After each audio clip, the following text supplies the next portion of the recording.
Assalamualaikum warahmatullahi wabarakatuh. Halo semuanya, kembali lagi dengan aku Kaitsa pada video kali ini. Jadi hari ini aku akan menjelasin materi tentang korelasi dan regresi. Sebelum masuk ke materi, kita perlu mengetahui tujuan pembelajaran pada materi kali ini. Tujuannya yaitu yang pertama, memahami hubungan dua variabel melalui diagram pencar. Yang kedua, menentukan garis regresi. Yang ketiga, menafsirkan koefisien regresi.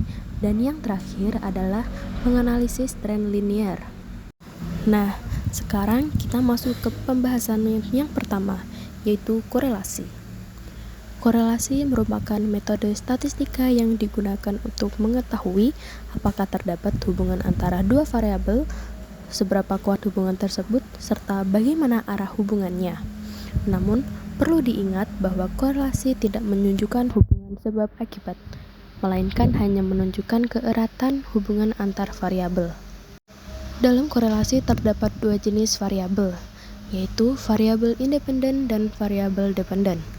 Variabel independen atau variabel X merupakan variabel bebas yang mempengaruhi, sedangkan variabel dependen atau variabel Y merupakan variabel terikat yang dipengaruhi.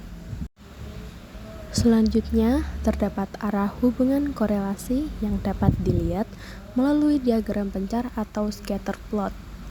Pertama, korelasi positif. Korelasi positif terjadi ketika nilai X meningkat dan nilai Y juga meningkat. Contohnya yaitu semakin banyak jam pelajaran, maka nilai siswa cenderung meningkat. Yang kedua, korelasi negatif.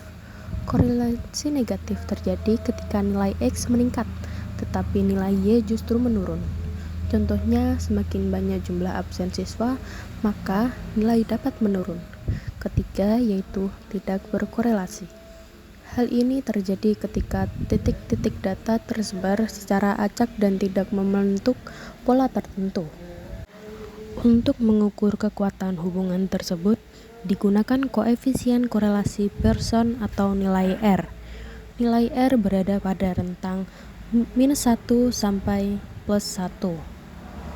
Jika R bernilai 1, berarti terjadi korelasi positif sempurna. Jika R bernilai -1, berarti terjadi korelasi negatif sempurna. Sedangkan jika R bernilai 0, berarti tidak terdapat korelasi linear. Selanjutnya kita masuk ke materi regresi.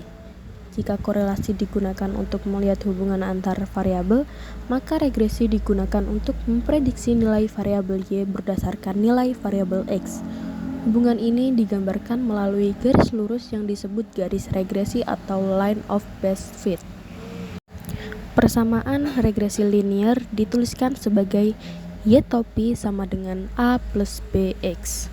Keterangan dari persamaan tersebut yaitu Y merupakan nilai prediksi variabel dependen, X adalah variabel independen, A merupakan konstanta atau intercept, dan B merupakan koefisien regresi atau kemiringan garis.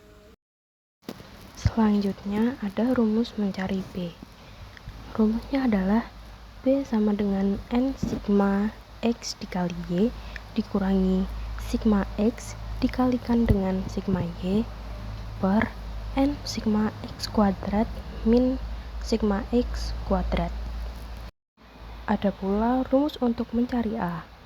Rumusnya ialah A sama dengan sigma Y min B dikalikan dengan sigma X per N. Di sini N-nya adalah jumlah pasangan data. Selanjutnya terdapat contoh soal mengenai hubungan jumlah jam belajar per minggu dengan nilai ujian siswa. Dari hasil perhitungan memperoleh persamaan regresi yang menunjukkan bahwa jika siswa tidak belajar sama sekali, nilai perkiraannya adalah 48,2. Kemudian, setiap penambahan 1 jam belajaran, nilai siswa diperkirakan meningkat sebesar 5,56 poin. Kemudian ketika nilai X sama dengan 6 jam belajar per minggu, diperoleh prediksi nilai ujian sekitar 81,56. Hal ini menunjukkan bahwa regresi dapat membantu memperkirakan nilai berdasarkan data yang tersedia. Sebagai kesimpulan, korelasi digunakan untuk mengukur keeratan dan arah hubungan antara dua variabel, sedangkan regresi linear digunakan untuk membentuk model matematika yang dapat digunakan untuk memprediksi nilai di masa depan. Sekian penjelasan dari saya. Terima kasih sudah menyimak. Semoga materi pada hari ini dapat membantu menambah pemahaman kalian semua mengenai korelasi dan regresi. Sampai jumpa di videoku yang selanjutnya. Bye-bye.